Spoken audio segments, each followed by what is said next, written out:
Hello everybody, this is Gr.3 and welcome to the episode. In this episode, I'm going to be using a Group 3 Ferrari 458 Italia at Sardegna. I did tease this episode with a YouTube short, and I actually did mention and asked if you guys want another Group 3 build, and most of you voted for yes. So after this episode is complete, I'll then showcase at the end of what the next Group 3 build is going to be. But hopefully with this particular Group 3 Ferrari build, hopefully it'll help you a lot to obtain a lot of credits at Sardegna. I'll be showing you quickly the step-by-step process on how to get the car. I'll be showing on how to get this custom livery. I'll share the story behind it and the tune. So let's go ahead and get started. The first step, of course, is how to get the car. This car you can get at the showroom at the showcase under Ferrari. And you can see the car isn't terribly too expensive. It's going to cost you about 450,000 credits. It is, of course, a Group 3, and Group 3s are pretty notorious, especially when it comes to the sport mode, and pretty much in most online communities, they love the Group 3s, the Group 4s in sport mode. So the Ferrari overall, a pretty decently good Group 3, especially probably one of the best when it comes to rain conditions. So if you want to go ahead and buy that car, you can. I'm just glad that you'll be able to easily get this without breaking much of your bank. Now, if you want to follow me in the game, here are some instructions for you guys to follow. If you basically want to pretty much copycat deliveries I do showcase in the game, this way it'll help you pretty much for shortcut, because once you do follow me in the game, I'll have my shared liveries I do showcase in my episodes already in my news page. So if you do follow me in the game, I actually do have 3 custom liveries that I actually have made for a special series that I am a part in, and I think they look pretty good overall. So here's the Milky Way livery. I'll be racing this livery this coming Sunday. Here's a Twix livery that I made as well, and then for the last livery is going to be a pretty much like a dark chocolate Milky Way livery.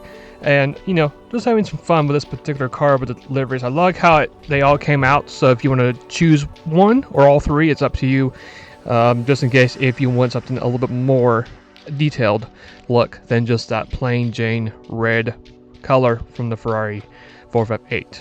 So after you get your livery, either from my stuff or from your own livery, here are the parts you need. Mainly you need is the medium RPM turbocharger from Semi Racing. Also, the only thing you need to worry about is going to be the racing tires.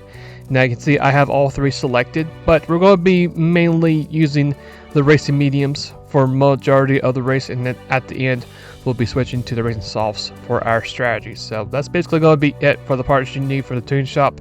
So it's a lot simpler than just doing an average Tokyo build. So here's the setup I have for this particular car. If you want to go ahead and just pause the episode, you can, which I really recommend doing so. And this is going to pretty much help out the handling of the car, because I did a couple runs in it. The car actually felt a little bit loose and had that oversteery feel, but with this particular setup here on the controller, the car felt really smooth. I didn't really have any issues with any oversteer or the car just being simply loose. So that's going to be it for the tune. After you basically get everything copied and added to the car, we can now head our way toward the race itself at Sardegna. And the strategy overall is pretty simple for this race. We're going to be in field map 1, and we're also going to be racing on +2 or -2 to the brake balance. So just make sure you have -2 to the front, and you should be good to go. But you can tell by the way the car is driving, it actually feels pretty decently smooth around these corners. And since we got that medium RPM turbocharger, it's going to come really come to play, especially on those long straights compared to the rest of the field. So you can see we're making our slow progress to the field. We're going to be within the top 10 once we get done with the first lap, so it's not like it's a Group 2 or a Group 1 where you can just easily tear your way through the field and get the lead right on lap number 2. It's going to take you quite a little while just to get front. And if you're curious on what AI setting I have this race set at, it's actually on hard mode. So depending if you set this on hard, easy, or normal, it's going to differ on how the AI reacts and how the AI drives in this race. But as you can see, making decently good progress. We're going to be in the top 10 once we get through this part of this turn. As we have a couple cars battling for position, we're going to take the advantage over that and move ourselves to P9. Heading to that last tricky hairpin, which is a left-hander, we're going to pretty much follow behind the Audi R8, and we're going to also follow suit in 7th place the other Subaru right there. We're going to actually follow the Audi R8, wait for it to make a mistake, take over its mistake, and get ourselves P7 for the first lap. And as we continue into lap 2, we're going to get ourselves past one of the Supras and find ourselves within close range to be in the top 5. So this is right here a decently good start for us in this race, for it to be a Group 3, as we're going to make a very nice tidy move on the outside of that Supra, putting ourselves into the top 5. And the next thing we're going to do is make a move on the Aston Martin DB1. We're going to wait for a move, get back on the throttle, and then we're going to take away that racing line away from the Aston and find ourselves in P4 right about the quarter part of lap number 1. And as you can see, we're also catching the GTR as well. Once we get to that long straightaway, we're going to really reel in the GTR, and once we do, we're going to make it an easy pass for 3rd place, and we'll be staying there for quite a bit longer since there's a good gap between ourselves and the Mercedes-Benz. But we're going to go ahead now and fast forward to lap number 4. We actually had some overcast skies, which was actually a pretty rarity in this race. So we actually found ourselves right close to the Viper.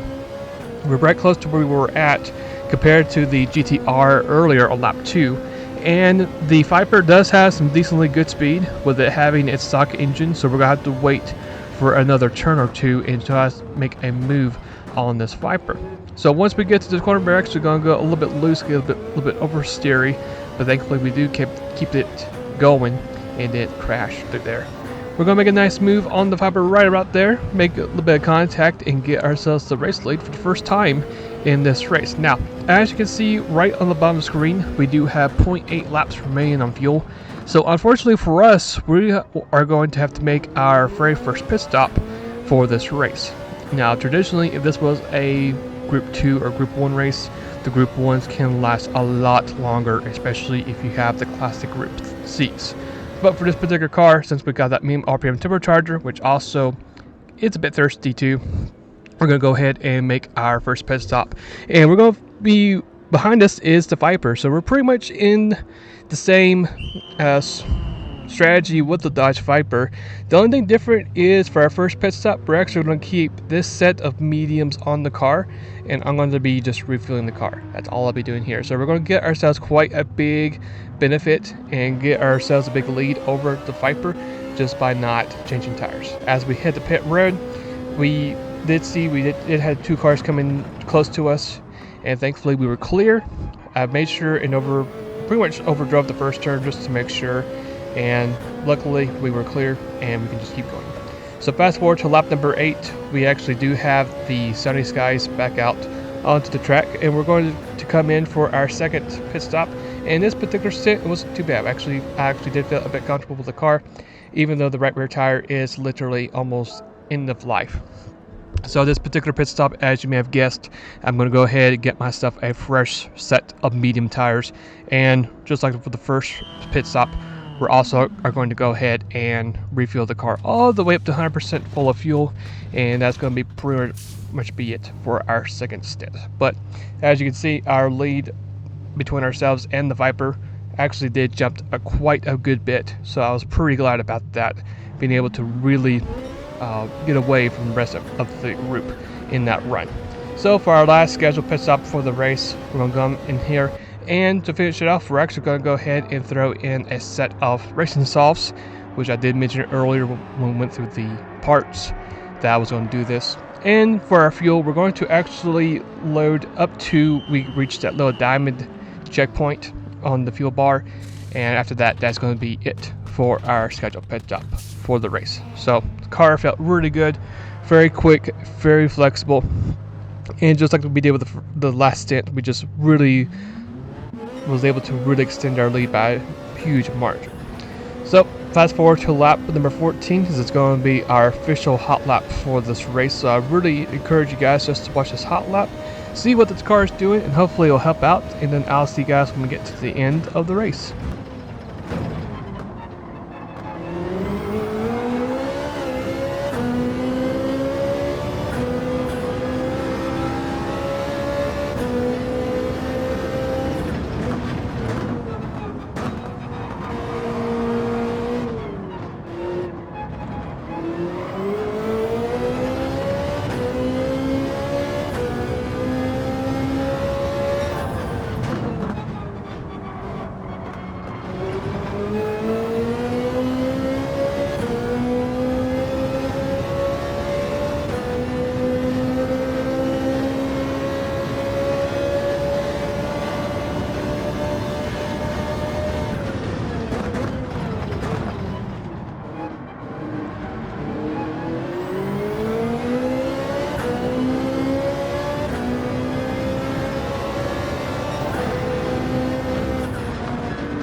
Alright, so as you guys just saw, we did our time of 133.5, which I thought was pretty decent for this car. And you know, with the soft compound, it just felt really smooth overall.